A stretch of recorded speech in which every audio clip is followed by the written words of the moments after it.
Hello, I'm Dr. Jim Taylor, and welcome to Prime Business Alert. In the last segment of Prime Business Alert, I introduced you to my perspective on work-life balance, what it is, the causes of work-life imbalance, and the basic process for how you can create better balance in your work and personal lives. This segment focuses on specific and practical strategies you can actually use to establish and maintain better work-life balance. If your life is out of balance, perhaps too many hours and too much energy devoted to your work, and not enough time and energy devoted to other more important aspects of your life, ask yourself what's missing. I call these the warm fuzzies, namely what it is that makes you feel happy and balanced. Warm fuzzies can include exercise, good food, time with family and friends, and cultural or religious activities.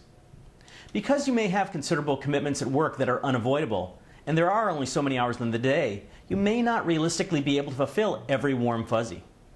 But with clarity of your warm fuzzies, you can then ask yourself which you value most and want to set as your priorities as you work to gain better work-life balance.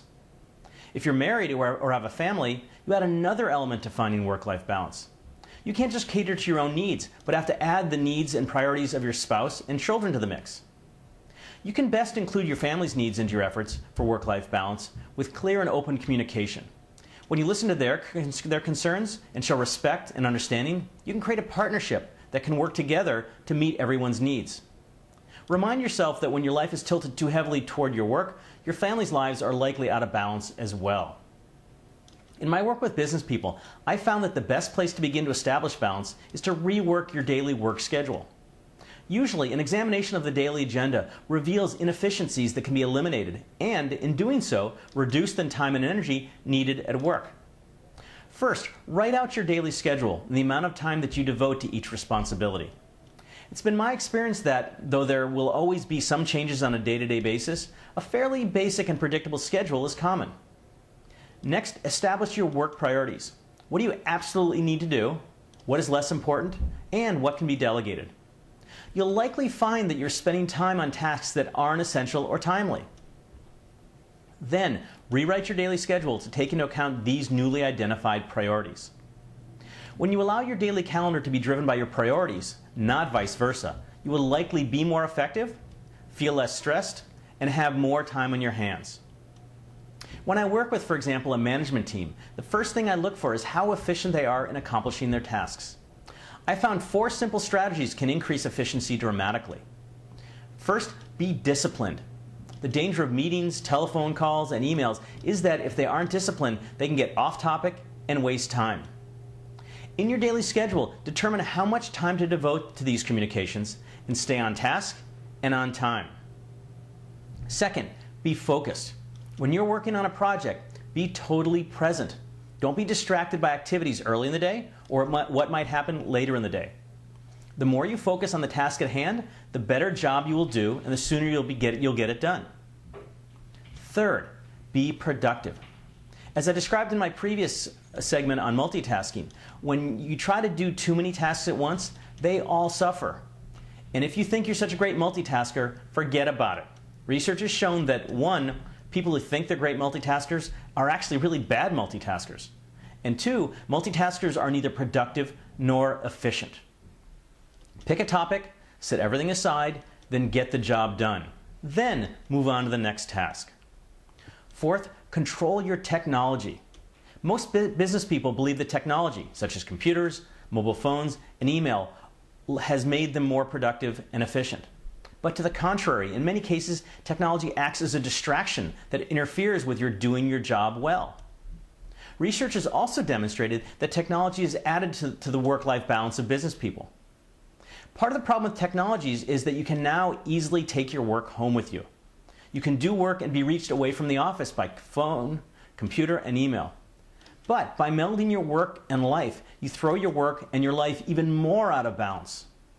As much as you can, leave your work at work. If you do have to bring work home, don't do work when you should be doing life. Set aside time at home when you aren't with your spouse or children and get the work done. A big no-no in work-life balance is taking a business call or responding to email when you are, for example, at the park with your children or at dinner with friends. Be in the moment away from work. Remind yourself that when you're doing warm fuzzies, you can't enjoy them fully if you're not fully there.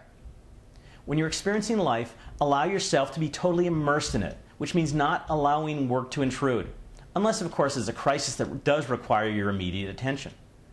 Finally, have technology discipline. Few people are so important that they need to be in constant contact with the office 24/7. Allow yourself to turn off your smartphone when you're home or leave it at home when you're out doing life. When it comes to work-life balance, don't strive for perfection. The reality is that imbalance happens. It's the nature of work and life. When you're forced to experience imbalance at any given point in time, don't beat yourself up about it. Your goal is to be in balance, isn't to be in balance all the time. Your goal should be to be balanced most of the time. And when life becomes imbalanced, seek out brief periods of balance in the imbalance to keep you from tipping over completely. I want to conclude with 3 things that I've personally found to be essential for establishing an overall state of work-life balance.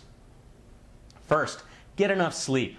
We are complex beings and sleep is indispensable to our physical and psychological well-being. Balance without adequate sleep is simply impossible.